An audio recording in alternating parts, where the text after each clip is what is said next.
Bonjour, dans le cadre de l'association Bookouzenet, je vais, à la demande de certains adhérents, faire une explication un peu plus détaillée du fichier Mon solde fin de mois que je peux partager avec ceux qui en font la demande. Donc le fichier, je l'ai partagé ici avec mon compte de test, Vanille Angeles. Il s'appelle Mon solde fin de mois et on voit ici qu'il est bien partagé. Donc je l'ouvre.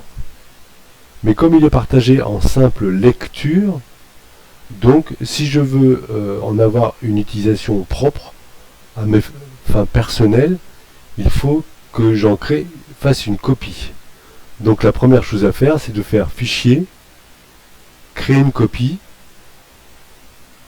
Je vais l'appeler, pour le distinguer, solde fin de mois, et je fais OK. Et là, à partir de ce moment-là, j'ai un fichier qui m'appartient, qui n'est plus en lecture mais qui est en écriture pour moi et sur lequel je vais pouvoir faire toutes les modifications qui sont nécessaires. Donc ici je vois ce fichier qui comporte, j'adapte les caractères pour qu'on voit un peu mieux, qui comporte donc deux onglets, mode opératoire et calcul. Donc mode opératoire, donc nous dit bien de remplir les cases grises à faire une fois des prélèvements et des rentrées d'argent, mettre des valeurs dans les cases bleues par rapport au solde qu'on veut imaginer à une date donnée,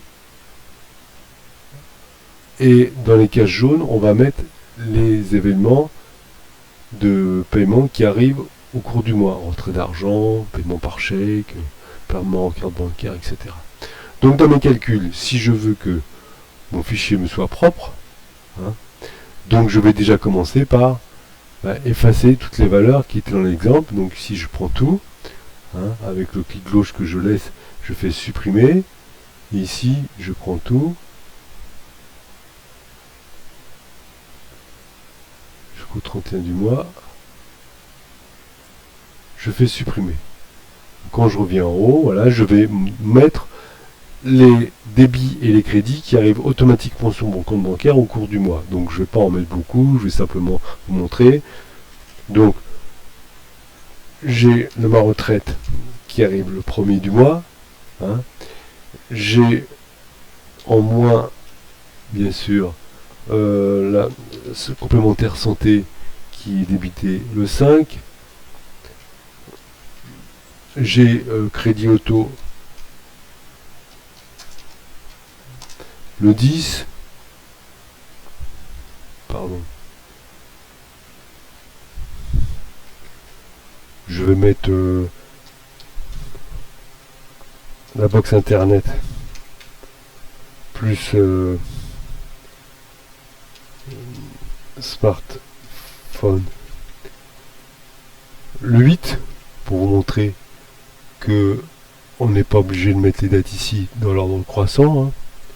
Je vais par exemple mettre aussi EDF, pardon, moins 60 EDF le 15, moins 80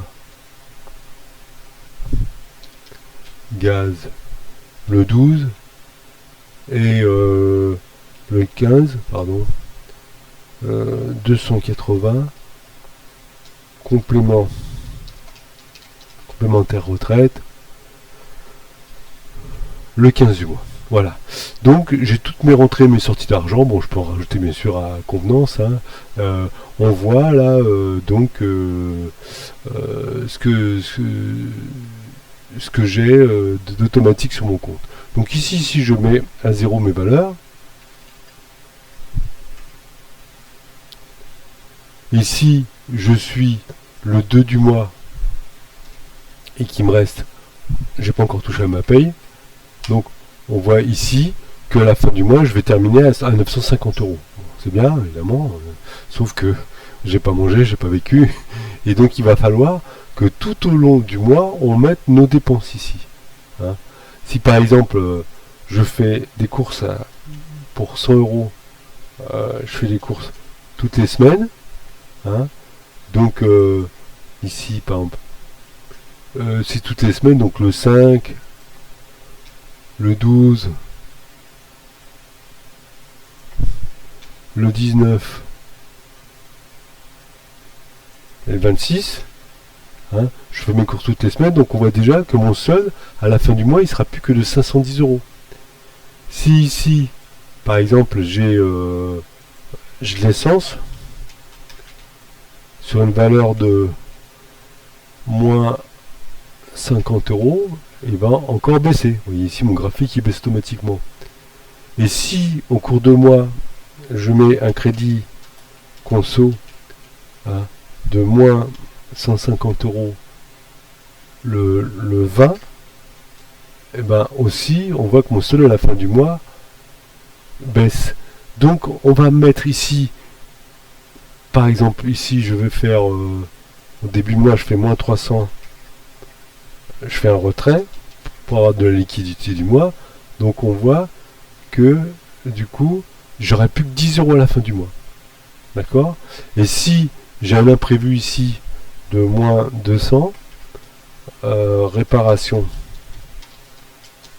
voiture, vous voyez, on voit que je vais être en négatif à moins 190 à la fin du mois.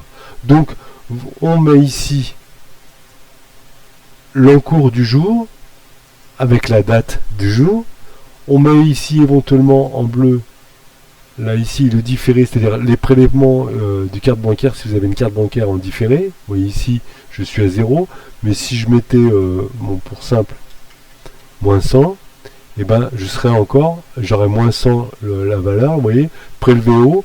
Donc prélevé haut c'est quoi? C'est soit des prélèvements automatiques ici, soit des dépenses qu'on fait ici. Donc on arrive bien à un solde de moins 290 à la fin du mois.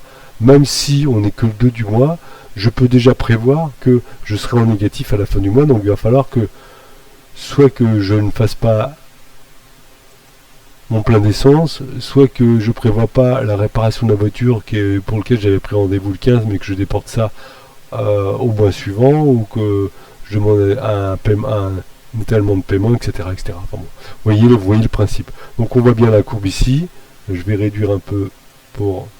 On voit bien la courbe ici, au cours du mois, comment mon solde évolue, et quelles sont les perspectives de fin de mois. Voilà, je voulais détailler pour ceux qui m'ont demandé cette utilisation de solde de fin de mois. Donc je répète, il est partagé, vous en créez une copie pour vous, vous avez deux onglets, mode opératoire, pour vous rappeler ce qu'il faut faire, la feuille de calcul, et si vous voulez avoir une feuille par mois, et bien, tous les mois vous faites fichier, créer une copie, puis vous l'appelez mon seul fin mois, janvier, février, mars, etc. Ou alors vous, à chaque mois, vous prenez les dépenses ici, vous supprimez, vous mettez votre solde de début de mois, hein, et puis vous voyez que déjà, si j'ai que 1000 euros le 2 du mois, puisque j'ai touché ma retraite juste avant, à la fin du mois, j'aurai que 500 euros et j'ai fait aucune dépense. Donc il faut que je fasse attention. Et ici on voit le graphique d'évolution, on descend, ici j'ai ma retraite complémentaire qui arrive, et après j'ai d'autres dépenses qui sont là. Voilà, j'espère que cette petite explication vous sera utile, et je vous donne rendez-vous à bientôt.